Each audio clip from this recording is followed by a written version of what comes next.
Gittin, Daf Nun Aleph and Bet, content or character, Mik Umeshiv Aveda. And now, particularly in our days, we are so bombarded with content from varieties of sources, from a diverse range of sources in every area. This is in Torah as well as in the general area. And the content with which we're bombarded is not ranked in terms of its relative authority. You'll get some child who wrote an essay at high school and a great professor, and you'll get them quoted on Google. They have equal ranking, or they might have equal ranking. In Torah, the same thing.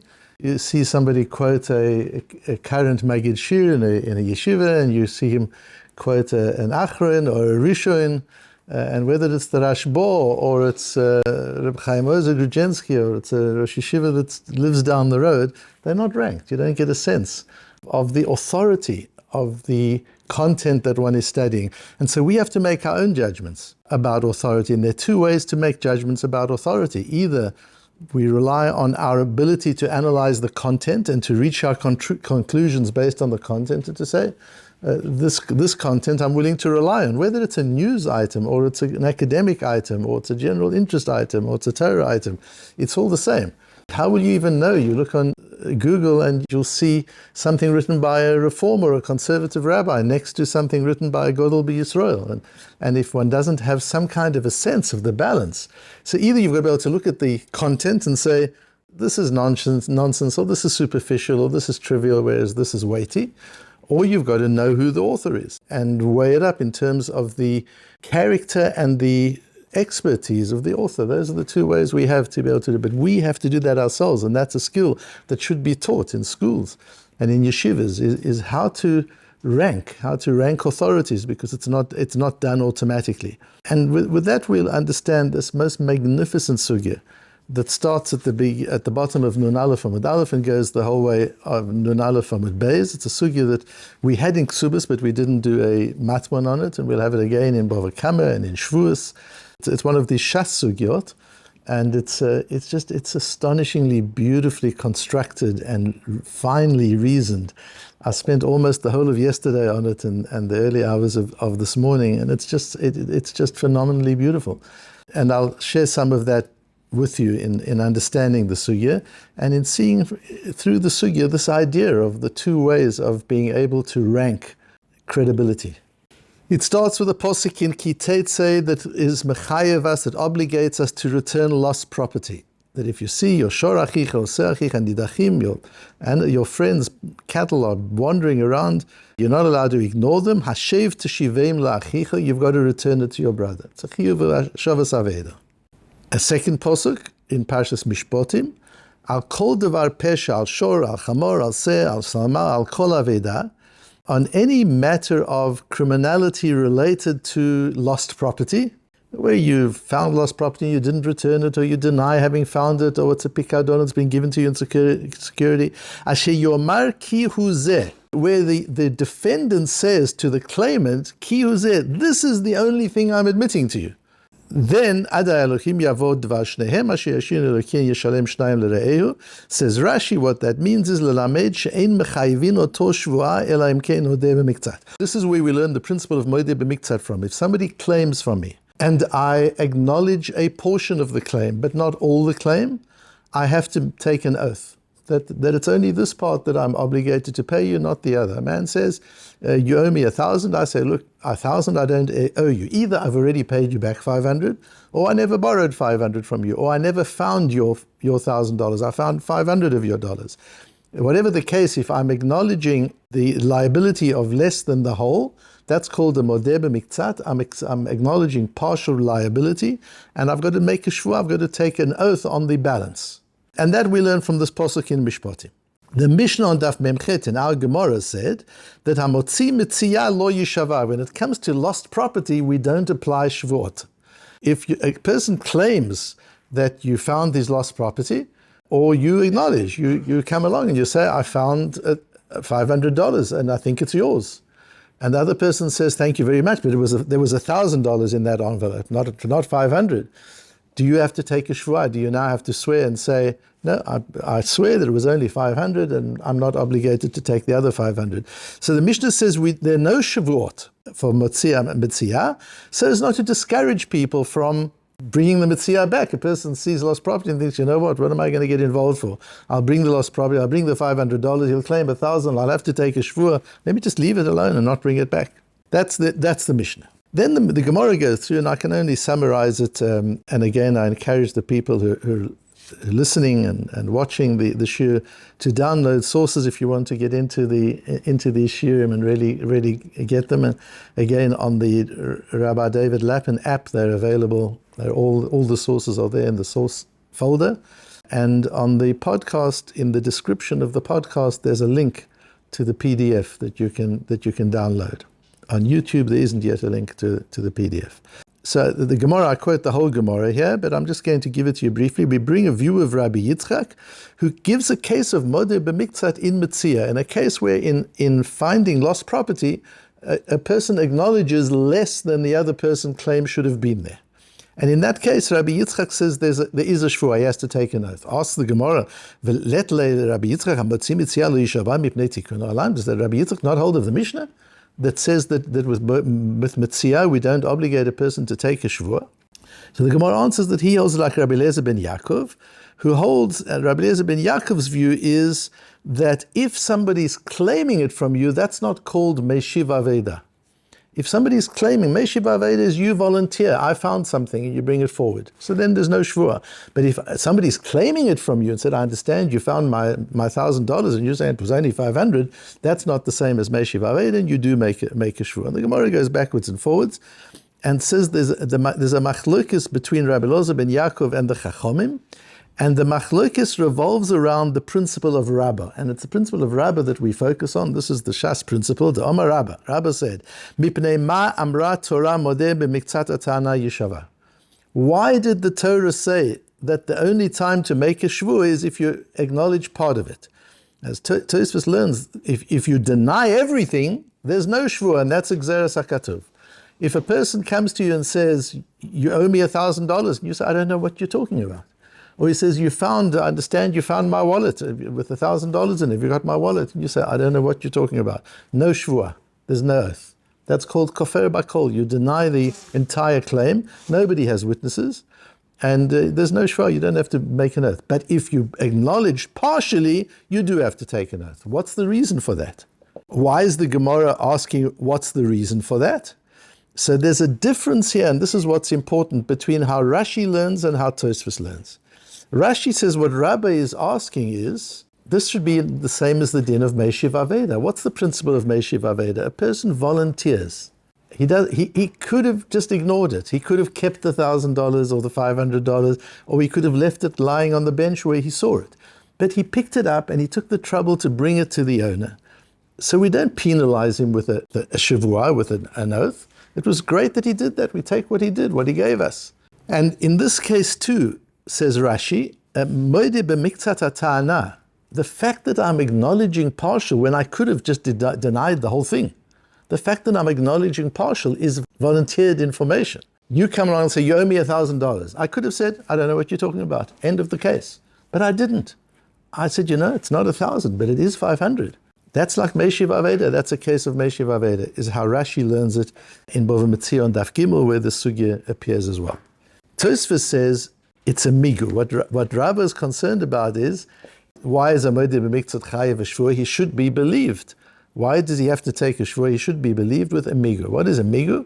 A migu is a principle we have all over Shas, particularly when in matters of claimants of monetary claims. A migu is, if you were lying, you could have told a better lie. So we assume you're not lying. That's the idea of a migu. Tosfos says that's what Rabbah is talking about. Why isn't there a migu here? He could have denied everything. And instead, he volunteered the 500. So they're quite meticulous. Both Rashi, here I bring the Rashi at the bottom of the first page, Why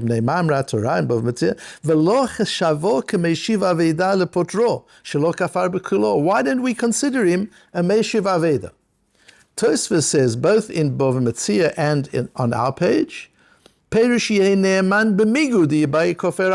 isn't he believed with a migu that he could have denied everything? And the Gemara says that this isn't a migu, and it's not a Meshiv Aveda, however you learn.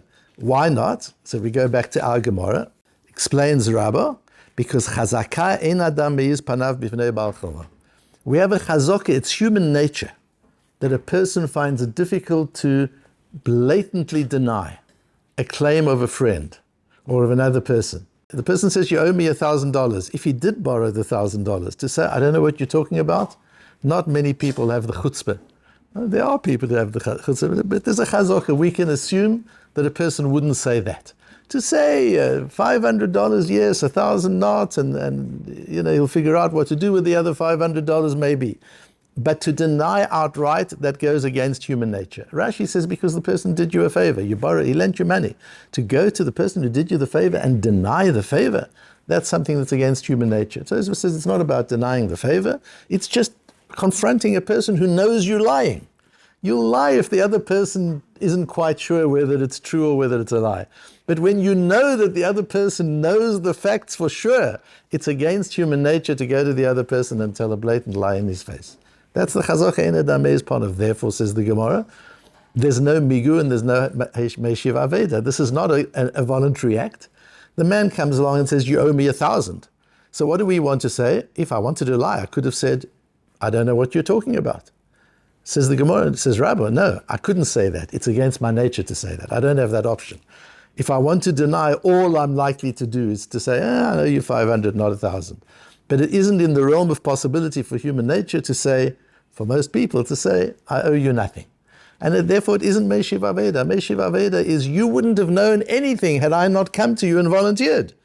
But here, you're claiming 1,000 from me, you know the facts. I'm not going to deny I'm not going to deny it, therefore I have to admit that I owe you something. And therefore this is not Meshiv Aveda, this is not considered Meshiv Aveda. That's the principle of Rabbah, and the Gemara goes into it very spectacularly. What I want to touch on is an amazing piece of the Steipler. The Steipler, as you know, was the leader of the Yeshivische world until he died in 1985. He was a brother-in-law of the Chazon Ish.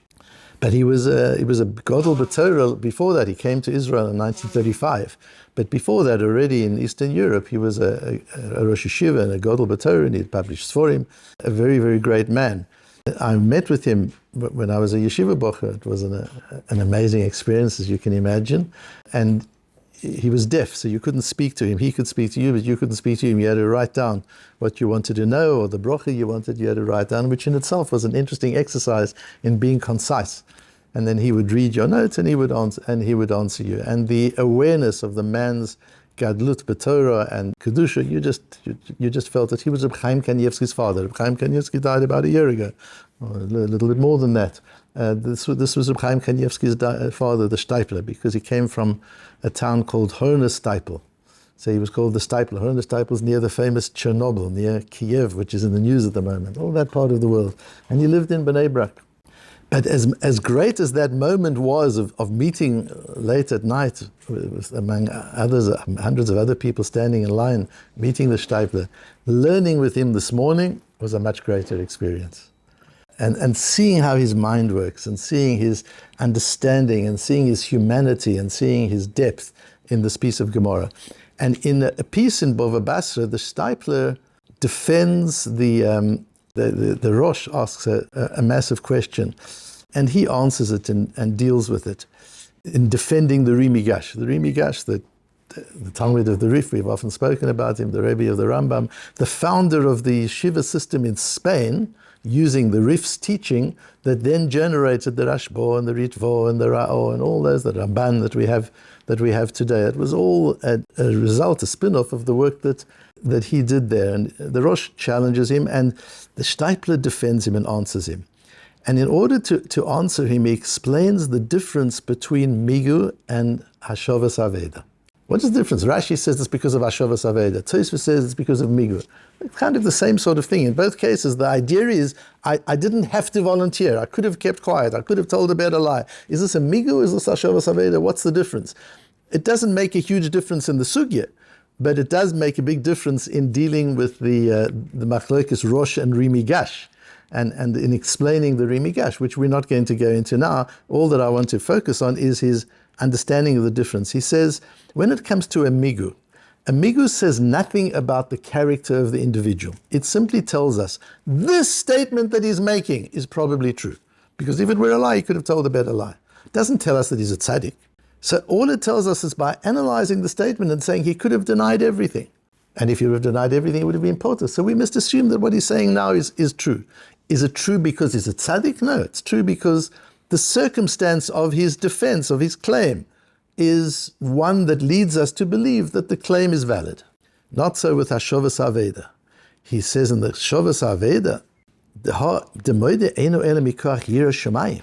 in a case of Hashovas Aveda, why are you returning the lost property? You're doing a mitzvah. Why aren't you telling a bigger lie? Because you won't tell a lie. Hashovas Aveda is a statement about the character of the person. A Meshiv Aveda, somebody who returns the lost property of another person. That's somebody who cares about other people. It's somebody who cares about being honest and being truthful. That tells us about the person, whereas a Migu tells us about the statement, not about the person. A liar, a crook, and a thief sometimes says honest things. If you ask the liar, the crook, and the thief, what's the time? And he says 2 o'clock, he might be telling the truth. Doesn't mean it's a lie because he's a thief. It means he's not always reliable. So you've got to analyze each thing he says. And where there's a migu, you can say, I'm assuming this is true. But a Meshiv Aveda, that's a certain type of a person. And a person who's a Meshiv Aveda, says the Shteipler, how, because of this admission that he says from a position of Yirat Shamayim, are we going to accuse him of stealing the balance? And because of his voluntary admission, because of his tzidkus, we're going to make him take a shvuah ala sha'ar? And then the Gemara says, no, it's not Yerushalayim. The reason he didn't deny everything is because it's against human nature to deny everything. It's not because he's a tzaddik. But where you can say it's because he's a tzaddik, where he really could have and should have and would have denied everything, but chose not to do so, that's because of the Yerushalayim of the person. And that affirms the idea that we started off with, that when you've got to assess the reliability of a statement, of content, of something that somebody says, the two ways of doing it is there a migu? Is there any evidence from within the content that this is valid and this is accurate? Who are the quotes? Do you check where it's quoted from? Do you check reliability? What else has been said in this piece that gives you a sense that what is being said is true and accurate? You've got to work it out yourself and say, I'm willing to rely on this piece of content, although I don't know who the author is. But the other way is to say, this is a Meshiv Aveda. This is a person of stature. This is a person of greatness. This is a person of integrity. And I can take what he says. I don't have to analyze so carefully. The Vilna Gaon says in the beginning of Mishlei that the reason Mishlei starts off with Mishlei Shlomo ben David, it says that he starts off saying who the author is. And the Vilna Gaon says you need to know who the author is before you learn a sefer. If the author is a great person, invest a lot of effort in understanding what he says, even if you've got questions, because there's authority in the character of the author. If there's authority in the character of the author, then give it the respect that it's due. If there's no authority in the character of the author, then you've got to work it out yourself. Reb Shimon Shkop writes in his introduction to Shara Yosha the same thing. Don't learn my sefer if you're not willing to assign authority to me sufficiently that you'll put in the effort to understand what I'm saying and not just reject the first time you've got a question. It's really important for us to rank the content that we're consuming in terms not only of the competence and the expertise of the writer, but also in terms of the character, the stature, and the integrity of the person we're learning from.